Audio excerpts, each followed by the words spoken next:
नमस्कार, मी उर्वी पंगत तुमच्या आमच्यामध्ये तुमच्या सगळ्यांचं खूप खूप स्वागत करत आहे। आज मी तुमच्यावर अगदी हेल्दी असा आणि सर्रास खाल्ला जाणारा पदार्थ म्हणजेच इडली। इडली हा नाश्ता म्हणजे एकदम पोटभरीचा नाश्ता आणि हेल्दी नाश्ता।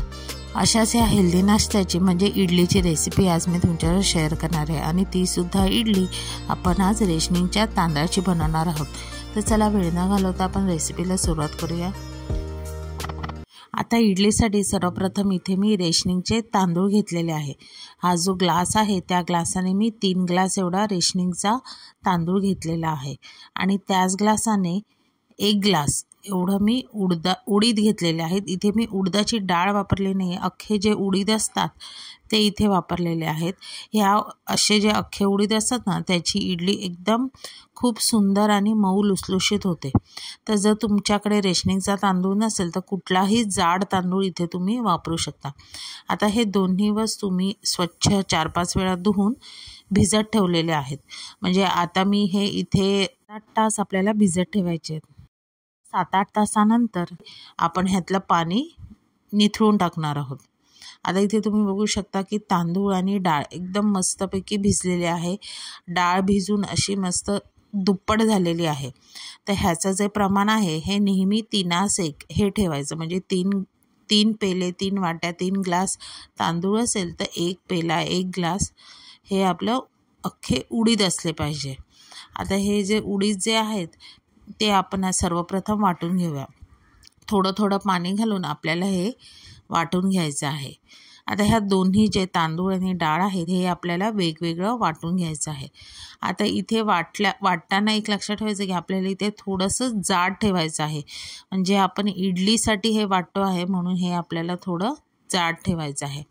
आता ही उडदाची जी डाळ आहे ती वाटून झालेली आहे। आता त्याच मिक्सरच्या भांड्यात मी हे तांदूळसुद्धा जाडसर वाटून घेणार आहे। आता इथे बघू शकता दोन्ही आपलं वाटून झालं आहे। आता दोन्ही मी एकाच टोपामध्ये मिक्स केलं आहे आणि आता इथे घड्याळ लावून जवळजवळ 7 ते 8 मिनटासाठी आपल्याला हे एकाच दिशेने सारखं ढवळत राहायचं आहे। जेवढं तुम्ही जास्त हे पीठ ढवळाल तेवढा तुमच्या इडल्या नरम आणि लुसलुशीत होतील। आता हे पीठ काय करायचं आपल्याला आंबवण्यासाठी ठेवून द्यायचं आहे। आता पीठ फुगून वर येऊन खाली पडू नये म्हणून मी खाली ताट ठेवला आहे आणि बाहेरच्या हवेचा संपर्क होऊ नये म्हणून वर मी दगडाचा खलबत्ता ठेवला आहे। आता हे बघा इथे मी रात्रभर हे पीठ फर्मेंट करण्यासाठी ठेवलेलं आहे आणि दुसऱ्या दिवशी सकाळी हे पीठ छान असं फुगून वर आलेलं आहे। वर काय थोडंसं बाहेरसुद्धा पडलं आहे। आता इथे तुम्ही बघू शकता पीठ आपलं मस्तपैकी आंबलेलं आहे। म्हणजे ह्याच्या इडल्यासुद्धा आपल्या खूप सुंदर आणि नरम लुसलुशीत होणार आहेत। आता काय करायचं त्यामधली हवा काढण्यासाठी पुन्हा एकदा पीठ व्यवस्थित ढवळून घ्यायचं आहे। आता हे मी काय करते जेवढं मला इडल्या करायच्या आहेत तेवढं इडल्याचं पीठ आपण साईडला ठेवून द्यायचं। त्यामध्ये चवीनुसार मीठ घालायचं आणि व्यवस्थित ढवळून घ्यायचं। आणि जे उरलेलं पीठ असेल ते जास्त आंबू नये, आंबण्याची प्रक्रिया थांबवण्यासाठी आपण ते फ्रीजमध्ये ठेवायचं आहे। म्हणजे जेवढी गरज लागेल तेवढं आपण पीठ ते बाहेर काढून घेणार आहोत।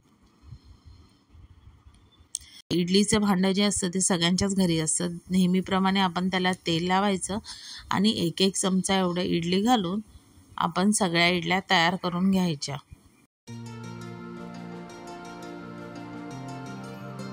इडलीचं भांडं हे मी आधीच स्टीम करण्यासाठी ठेवलेलं आहे आणि त्यामध्ये आपण आता 1-1 इडलीचं भांडं लावून ह्या इडल्या आपण जवळजवळ 15 मिनटासाठी 15 ते 20 मिनटासाठी आपण त्या उकडवून घेणार आहोत। आता 15 ते 20 मिनटानंतर तुम्ही बघू शकता इडल्या मस्त अशा शिजलेल्या आहेत। आता ह्या काय करायच्या पूर्णपणे थंड करायच्या आणि मगच त्या काढून घ्यायच्या।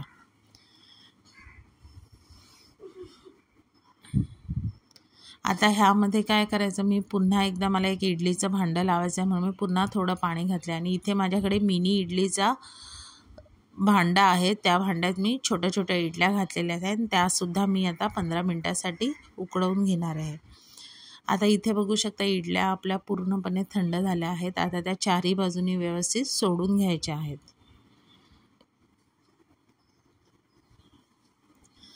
आता इथे बघू शकता तुम्ही इडली आपली मस्त एकदम सुंदर झालेली आहे आणि किती सॉफ्ट झालेली आहे, नरम झालेली आहे। तुम्ही बराच काळ जरी इडली ठेवली तरी पण ती इडली ही अशीच राहणार आहे।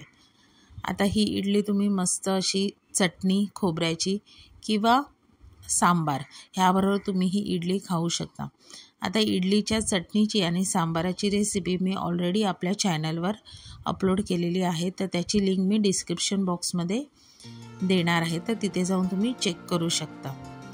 तर असाच हा हेल्दी पोटभरीचा नाश्ता लहान मुलांपासून मोठ्यांपर्यंत सगळ्यांना आवडणारा इडलीचा नाश्ता तुम्ही नक्की रविवारी घरी ट्राय करून बघा। रेसिपी आवडली तर रेसिपीला लाईक करा, शेअर करा, कमेंट करा। चॅनलवर नवीन असाल तर चॅनलला सबस्क्राईब करा आणि अशाच नवीन व्हिडिओच्या नोटिफिकेशनसाठी बेल आयकॉनला प्रेस करायला विसरू नका। तोपर्यंत मस्त राहा।